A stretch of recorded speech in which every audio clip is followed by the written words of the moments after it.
Welcome to only IAS. स्वागत है आप सभी लोगों का current affairs revision for prelims 2021 में। इंटरनेशनल रिलेशंस के करंट अफेयर्स के रिवीजन का ये हमारा 5वां लेक्चर है। आज के इस सेशन में हम जनवरी महीने के इंटरनेशनल रिलेशंस के करंट अफेयर्स को रिवाइज करेंगे। इस पूरे सेशन की जो पीडीएफ है वो आपको ओनली आईएएस की वेबसाइट पर अवेलेबल मिलेगी। उसके लिए आपको वेबसाइट के डाउनलोड सेक्शन में जाना होगा। किसी भी अदर पीडीएफ को अवेल करने के लिए आपको ओनली आईएएस के टेलीग्राम चैनल को ज्वाइन करना होता है। तो चलिए शुरुआत करते हैं। इस सेशन का फर्स्ट इंपॉर्टेंट आर्टिकल गावी के बारे में है, global alliance for vaccine and immunisation. हमारे जो यूनियन हेल्थ मिनिस्टर हैं उन्हें अभी इसका मेंबर बनाया गया है, that's why it is in news. Gavi एक public private global health partnership है जहां पर इनका उद्देश्य यह है कि जो पुअर कंट्रीज हैं वहां पर इम्यूनाइजेशन बढ़िया हो, वहां पर वैक्सीन आसानी से पहुंचे। इसे 2010 में बनाया गया था। इसको ऑब्जर्वर स्टेटस भी दिया गया है वर्ल्ड हेल्थ असेंबली में। अब जो गावी है इसे कई बार प्रेज किया गया है कि ये कंपैरेटिवली ज्यादा इनोवेटिव हैं, इफेक्टिव हैं, कम ब्यूरोक्रेटिक हैं कंपैरिजन टू जो बाकी गवर्नमेंट इंस्टीट्यूशंस हैं, मल्टीलैटरल गवर्नमेंट इंस्टीट्यूशंस हैं लाइक WHO। उनके कंपैरिजन में ये ज्यादा बढ़िया काम कर रहे हैं। मेंबर्स की बात करें तो इसमें आपको ये दिखेगा कि WHO, यूनिसेफ, वर्ल्ड बैंक और जो वैक्सीन इंडस्ट्रीज हैं, दोनों इंडस्ट्रीज जो डेवलपिंग कंट्रीज की हों या फिर डेवलप्ड कंट्रीज की हों, इंडस्ट्रियलाइज कंट्रीज की हों, bill and Melinda Gates foundation, ये सभी लोग इसके मेंबर्स हैं। तो इनकी मेंबरशिप हमने देख ली। फंक्शंस की बात करें तो ये दुनिया में जो हाफ ऑफ द पॉपुलेशन है बच्चों की, उनके इम्यूनाइजेशन को सपोर्ट करते हैं। ये भी कोशिश करते हैं कि जो पुअर कंट्रीज हैं उनको रीजनेबल रेट पर वैक्सीन मिले और जो मैन्युफैक्चरर्स हैं उनके कमर्शियल इंटरेस्ट खतरे में ना पड़े, मतलब उन्हें भी नुकसान ना हो। ये फंडिंग भी करते हैं ताकि हेल्थ सिस्टम बढ़िया चले। हेल्थ वर्कर्स को ट्रेन भी करते हैं डेवलपिंग कंट्रीज के। गावी बोर्ड की बात करें तो ये साल में 2 बार मिलते हैं, जून और नवंबर दिसंबर में। बाकी मार्च और अप्रैल में एक बार ये पूरे साल का इवैल्यूएशन भी करते हैं। जो गावी का बोर्ड होता है वो स्ट्रेटेजिक डायरेक्शन देता है, पॉलिसी मेकिंग के लिए रिस्पॉन्सिबल है इस पूरे वैक्सीन अलायंस के लिए। अच्छी बात यह है कि इस अलायंस में लगभग हर सेक्टर के मेंबर्स हैं। ये पार्टनरशिप ऑर्गेनाइजेशन है तो इसमें प्राइवेट सेक्टर, पब्लिक सेक्टर सभी लोग इन्वॉल्व रहते हैं। तो इससे एक स्ट्रेटेजिक डिसीजन मेकिंग बन जाती है जो कि बैलेंस्ड होती है। इसमें किसी के हितों को नुकसान नहीं होता है। ये गावी की एक बहुत ही बढ़िया बात है। हमारा अगला article international atomic energy agency के बारे में है, IAEA। ये यूनाइटेड नेशंस के न्यूक्लियर वॉचडॉग की तरह काम करता है। देखता रहता है कि न्यूक्लियर फील्ड में पीसफुल तरीके से दुनिया में इस्तेमाल हो, उसका मिसयूज ना हो। अभी IAEA ने एक इंफॉर्मेशन कंफर्म की जिसके बाद ये न्यूज में आ गया कि ईरान यूरेनियम को एनरिच करने की कोशिश कर रहा है विद 20% प्योरिटी, वो भी फॉर्डो प्लांट में। देखिए, ईरान और यूरोपियन कंट्रीज के बीच में एक एग्रीमेंट हुआ था जिसमें यह तय हुआ था कि ईरान न्यूक्लियर एनर्जी का केवल पीसफुल पर्पसेस से इस्तेमाल करेगा। लेकिन 2018 में ट्रंप ने इस एग्रीमेंट को अपनी ओर से यूनिलैटरली कैंसिल कर दिया, जिसके बाद से अब ईरान भी अपने न्यूक्लियर प्रोग्राम को आगे बढ़ाने का प्लान बना रहा है, या ऐसे प्रयास कम से कम किए जा रहे हैं, ऐसा कई बार न्यूज में आता है। बात करते हैं IAEA के बारे में। 1957 में इसे बनाया गया था। इसका पर्पस है कि सेफ, सिक्योर और पीसफुल इस्तेमाल हो किसका, न्यूक्लियर टेक्नोलॉजीज का। यह रिपोर्ट करता है यूनाइटेड नेशंस जनरल असेंबली को भी और सिक्योरिटी काउंसिल को भी। इसका हेडक्वार्टर ऑस्ट्रिया के वियना में है।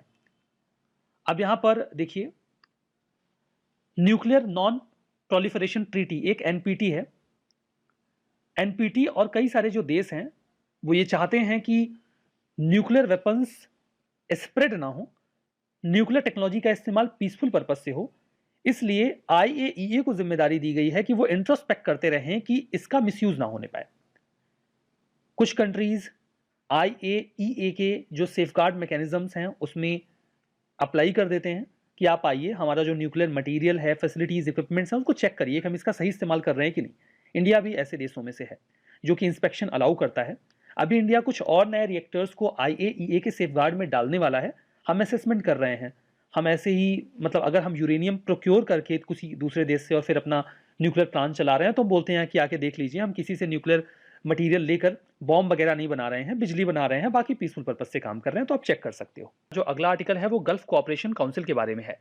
हाल ही में gulf states solidarity and stability की एक डील साइन करते हैं जब 41st गल्फ कोऑपरेशन काउंसिल की समिट हुई अल उला में, सऊदी अरेबिया में।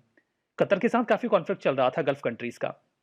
यहां पर इस डील के जरिए डेफिनेटली उनके संबंध अब कतर के साथ सही होंगे और जो सैंक्शंस अभी तक कतर के खिलाफ लगाए गए थे उसे अपलिफ्ट किए जाएंगे। कतर के ऊपर सैंक्शंस जून 2017 में लगाए गए थे। कई सारे आरोप थे। ईरान के साथ आवश्यकता से अधिक एसोसिएशन, जो उनका स्टेट स्पॉन्सर्ड न्यूज़ चैनल है अल जजीरा, उसका इरिस्पॉन्सिबल तरीके से रिपोर्ट करना, और तथाकथित रूप से या आरोपित तौर पर कुछ आतंकवादी समूहों को समर्थन देना। ऐसे कई सारे आरोपों के साथ कतर के ऊपर कई तरीके के सैंक्शन सऊदी अरेबिया और उनके अलाइज ने लगाए थे, इंक्लूडिंग यूएई, बहरीन और इजिप्ट। तो जो टाइज थी कतर की, उसके बाद काफ़ी खराब हो गई इन देशों के साथ। उनके कतर के ऊपर नेवल, एयर और लैंड ब्लॉकेड लगा दिया गया। सॉलिडरिटी और स्टेबिलिटी डील के बाद जो जीसीसी के मेंबर्स ने साइन किया है, जो भी सैंक्शंस लगाए गए थे कतर के ऊपर, उन्हें रिमूव कर दिया जाएगा। जो बाकी देशों के इलाके थे उनके ऊपर से कतर के प्लेन्स अभी तक नहीं उड़ सकते थे, उन्हें अल्टरनेटिव रूट लेना पड़ता था, लेकिन अब ऐसा नहीं होगा। वो लैंड रूट, सी रूट और एयर रूट इस्तेमाल कर पाएंगे बाकी देशों का भी। गल्फ कोऑपरेशन काउंसिल 6 कंट्रीज का एक इकोनॉमिक एंड पॉलिटिकल अलायंस है, जिसमें इंक्लूड होते हैं Bahrain, Kuwait, Oman, Qatar, Saudi Arabia, UAE. इसे 1981 में स्टैब्लिश किया गया था। इसका हेडक्वार्टर सऊदी अरेबिया के रियाद में है। स्ट्रक्चर की बात करें तो सबसे हाईएस्ट अथॉरिटी सुप्रीम काउंसिल है। इसके अलावा minister council and secretariat general भी वर्क करता है। आर्टिकल H1B वीजा के ऊपर है। अभी हाल ही में यूएसए ने अनाउंस किया कि वो जल्दी ही एक मॉडिफिकेशन करेंगे H1B वीजा नॉर्म्स में, जहां पर हायर वेजेस एंड स्किल्स को तवज्जो दी जाएगी। इसका मतलब क्या है? देखिए, H1B वीजा दिया जाता है किसी भी फॉरेनर को यूएसए के द्वारा, ताकि वो किसी स्पेशलाइज्ड फील्ड में जाकर यूएसए में जॉब कर सकता हो। ये वीजा यूजुअली 3 साल के लिए दिया जाता है, लेकिन लोग ट्रिक करते हैं। 3 साल के बाद वो अपना एम्प्लॉयर चेंज कर देते हैं और फिर से वीजा के लिए अप्लाई करके लंबे समय तक यूएसए में काम करते हैं।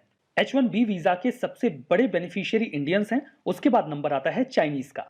H1B वीजा का अलोकेशन अभी तक कैसे होता था? इसमें लॉटरी निकाली जाती है। लॉटरी में अगर आपका नाम आ गया तो फिर आपको H1B वीजा दे दिया जाएगा। लेकिन अभी ये कहा गया है कि इस रूल में बदलाव किया जाएगा। अब वीजा देते वक्त लॉटरी का इस्तेमाल ना करके उस व्यक्ति के वेजेस एंड स्किल्स को देखा जाएगा। अगर आपके वेजेस जहां पर आप होम कंट्री में काम कर रहे हैं बहुत ज्यादा हैं, आपकी स्किल्स काफी बढ़िया हैं, तो आपको वीजा प्रायोरिटी बेसिस पे दिया जाएगा, ना कि तुक्का लगा के या फिर लॉटरी निकाल के। अगला आर्टिकल है वो ओपन स्काईज ट्रीटी के बारे में है।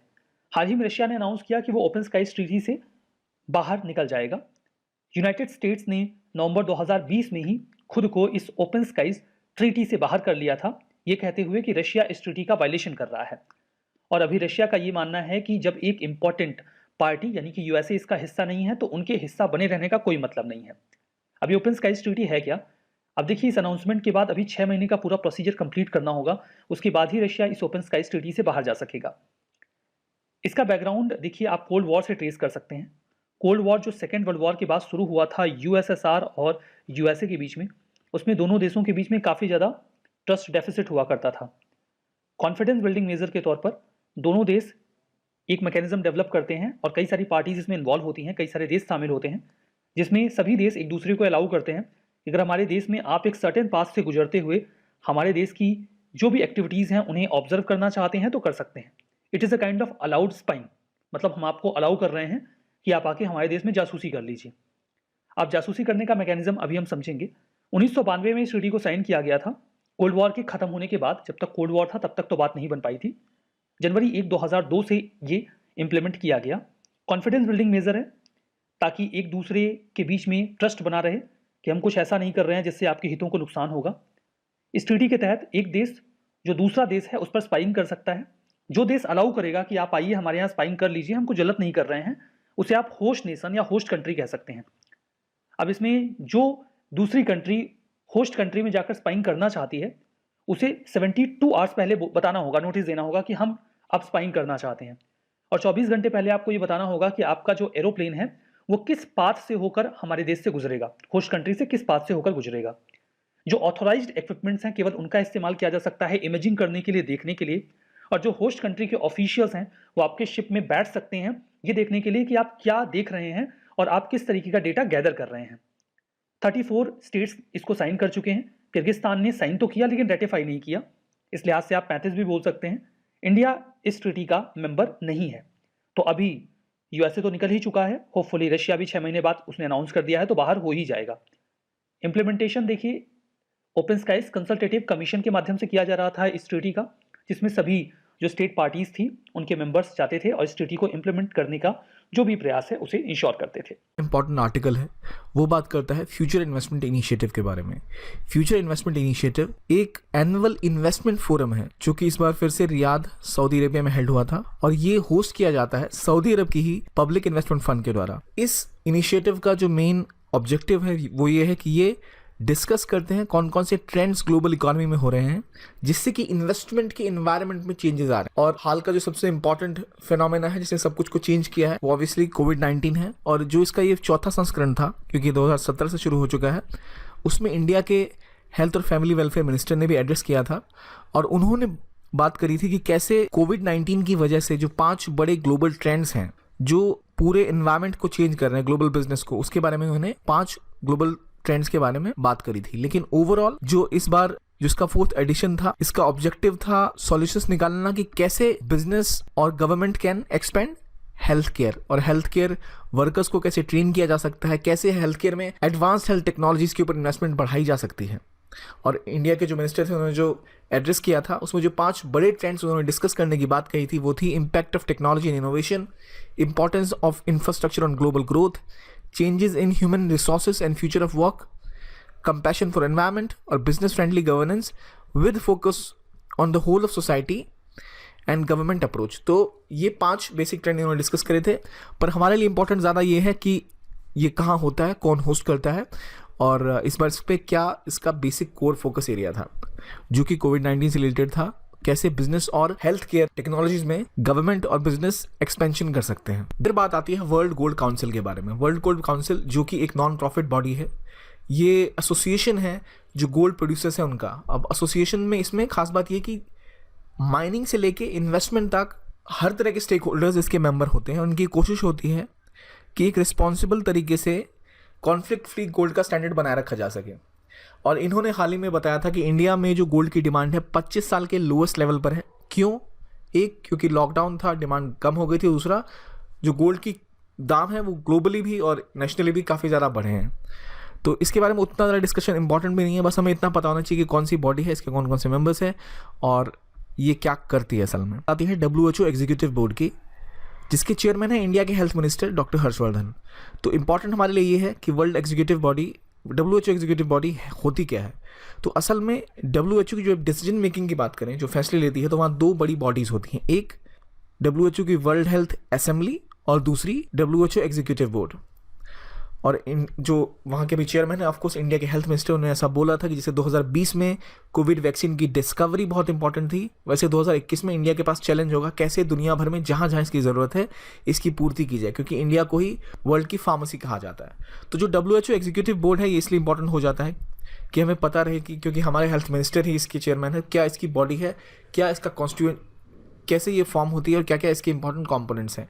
तो इसके 34 इंडिविजुअल मेंबर्स होते हैं जो कि टेक्निकली क्वालिफाइड होते हैं हेल्थ के एरियाज़ में, ताकि वो एडवाइस कर सकें, रिकमेंड कर सकें वर्ल्ड हेल्थ असेंबली को कि भाई क्या क्या डिसीजन वो लें। राइट, 2 ही डिसीजन मेकिंग बॉडीज़ हैं, एक वर्ल्ड हेल्थ असेंबली, दूसरी WHO executive board. Executive board के वो मेंबर्स होते हैं जो टेक्निकली क्वालिफाइड होते हैं, तो वो सजेस्ट करते हैं वर्ल्ड हेल्थ असेंबली को, एडवाइज करते हैं, फैसिलिटेट करते हैं उसके कार्य को ताकि वो इम्प्लीमेंट हो पाए।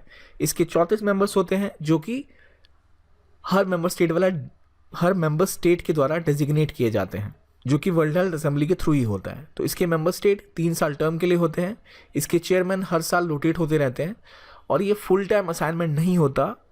जो चेयरमैन है वो केवल लीड करते हैं जो एग्जीक्यूटिव बोर्ड की मीटिंग्स होती हैं उसको। राइट, तो इसकी मीटिंग साल में 2 बार होती है, तो ऑब्वियसली एक जो चेयरमैन है 2 साल तक रहेंगे और वो दो बार मीटिंग को लीड करेंगे। इसके फंक्शंस हमने पहले इस पर बात कर ली कि वही एडवाइस करना वर्ल्ड हेल्थ असेंबली को।